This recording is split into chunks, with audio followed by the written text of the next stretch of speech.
urbano bonaerense, más específicamente en el llamado tercer cordón, donde la tasa subió más de 1 punto. Pero bueno, lo que nos interesa a nosotros es lo que dice este informe sobre el distrito de Rivadavia, donde según este informe la tasa de mortalidad subió del 6.8 al 11.4.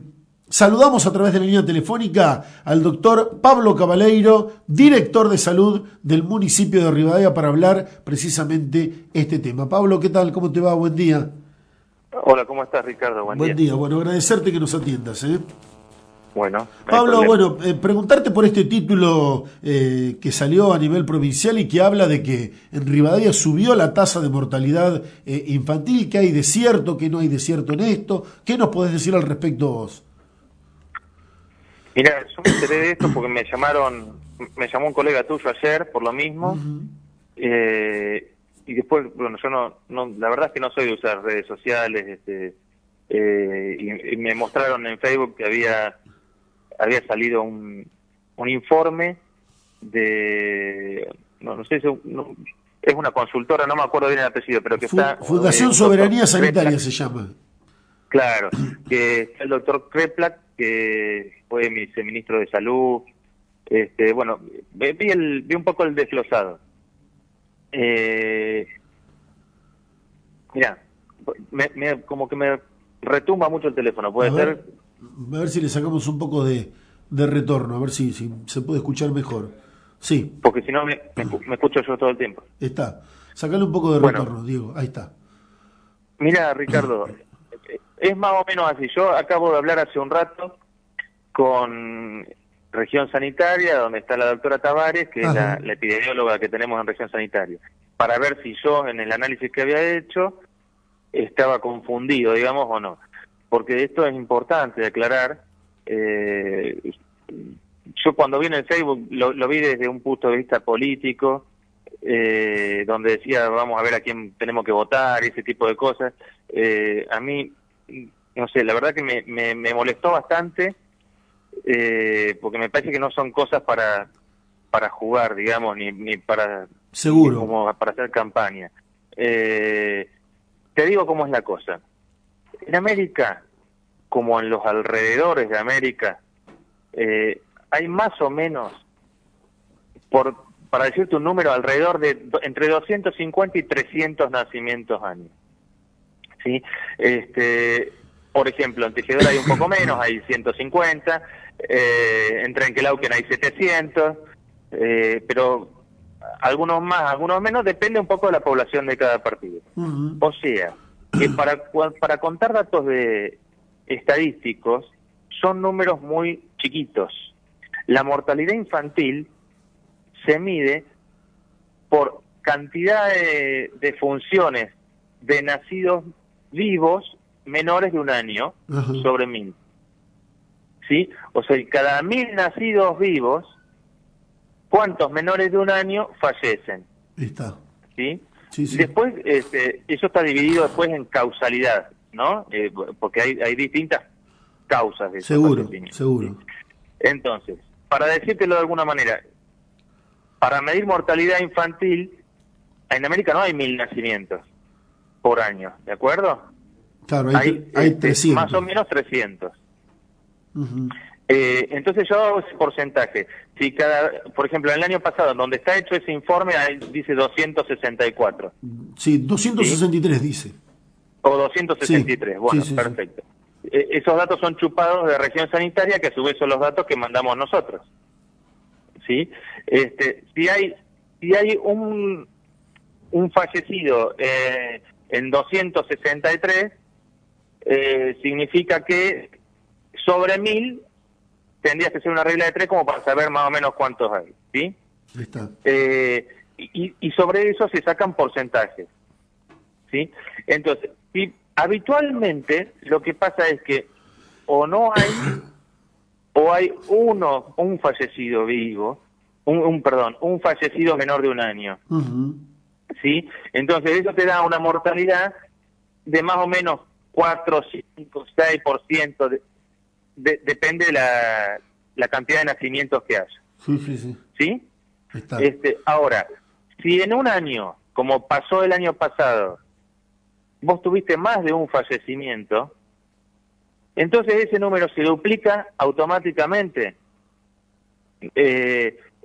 Vos estás hablando de porcentajes, en casos es uno solo. Yo te digo, en América el año pasado fallecieron 3 chicos menores de 1 año. Ahí está el 11%.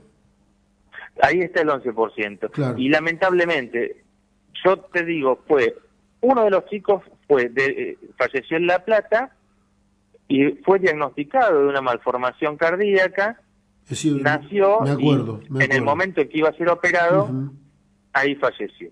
El otro de los chicos falleció en América, fue un parto que atendí yo, y fue por un paro cardiorrespiratorio a momentos de nacer, y un chiquito con alguna malformación congénita. Pablo, mucho más no te puedo decir. Para esto te llamamos precisamente, para aclarar un poco el panorama y para que vos, desde tu óptica, desde tu entendimiento, nos expliques precisamente. El tercer caso. Dale. Tercer caso es un chiquito que falleció por las famosas IRAP, que son infecciones respiratorias, en menores de 1 año. Hablamos de bronquiolitis y neumonías en chicos chiquitos.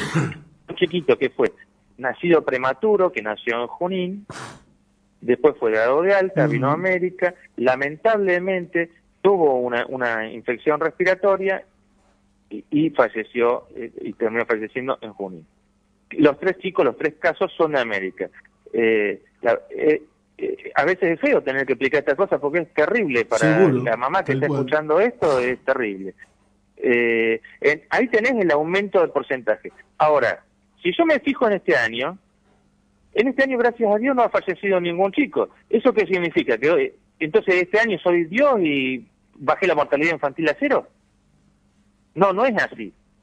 No es así. Gracias a Dios, Pablo, año hemos tenido el informe lo dice, mucha más suerte y hemos tenido mejores números, pero no es porque, digamos, aumentó porque no se hacen cosas. Tenemos excelentes números de controles, de inmunizaciones.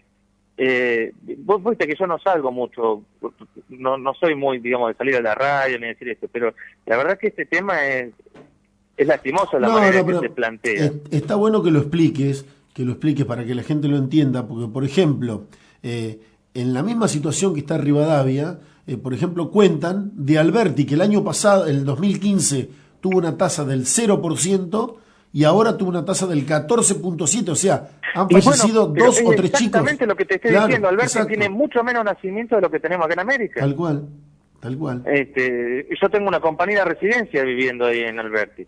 Eso significa que el año pasado han tenido, probablemente, para la cantidad de nacimientos que tienen, le da ese porcentaje, pero probablemente deben haber tenido un fallecimiento, que es un montón. Uno no niega eso. Para una vida es un montón.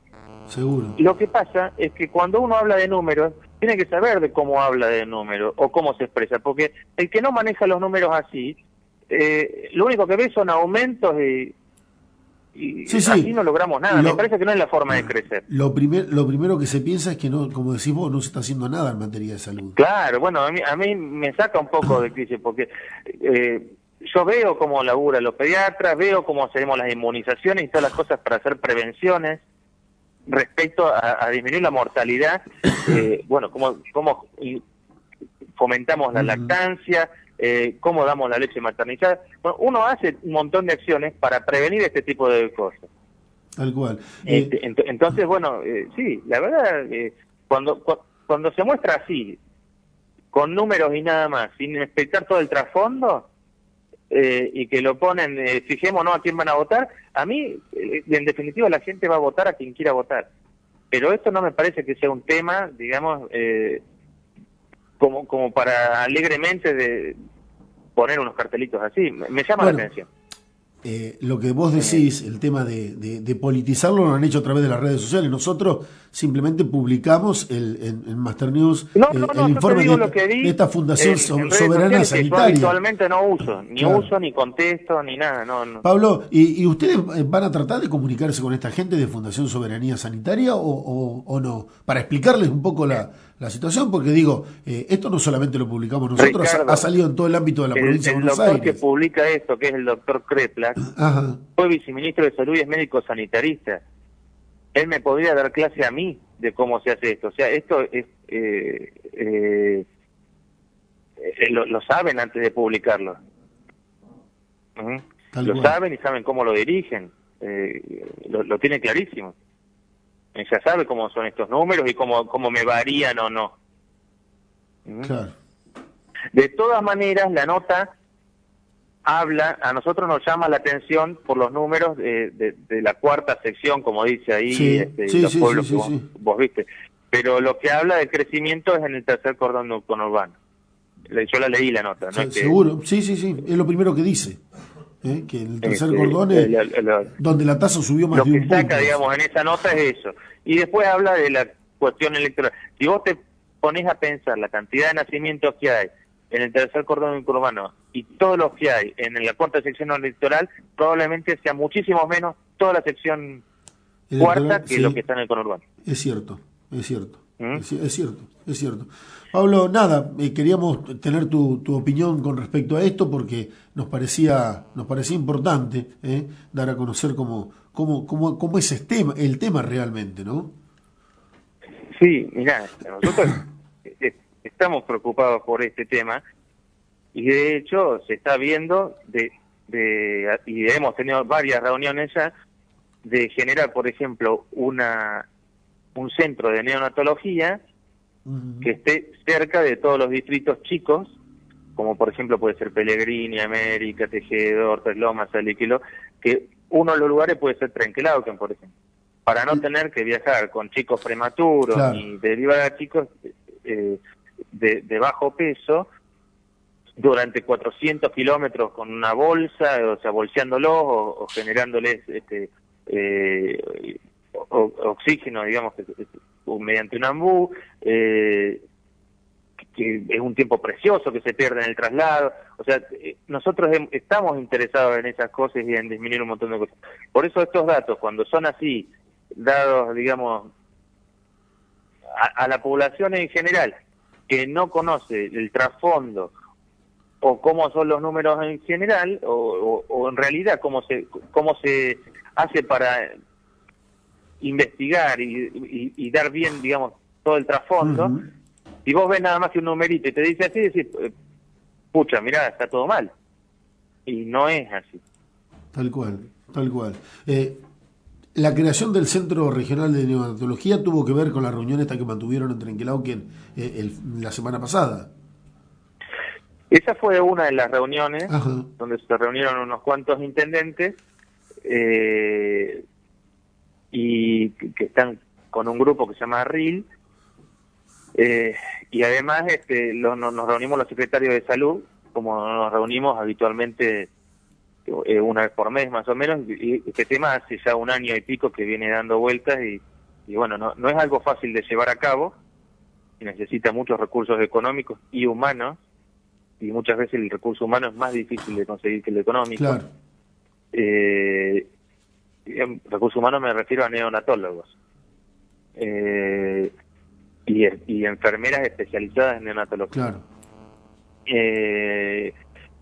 Bueno, creo que Dios mediante es algo que en algún momento se va a concretar y estamos trabajando para eso. A nosotros nos beneficiaría terriblemente porque una mamá que tiene un bebé prematuro que tiene que ser trasladada en este momento, la distancia mínima a recorrer es 250 kilómetros, que es hasta Junín. Y de ahí para arriba, ni hablar si tiene que ir a Buenos Aires o La Plata, muchas veces dependemos de dónde nos aceptan. Claro, ese es el tema también. Así todo, gracias a Dios, los números que tenemos sobre prematurez, sobre derivaciones, son muy buenos y están por debajo de los números habituales que uno sabe que puede haber estadísticamente que podríamos tener. Bueno, Pablo, agradecerte mucho el contacto, que nos hayas permitido estos minutos de charla y este entendimiento sobre esta nota, y bueno, mandarte un saludo y agradecerte nuevamente.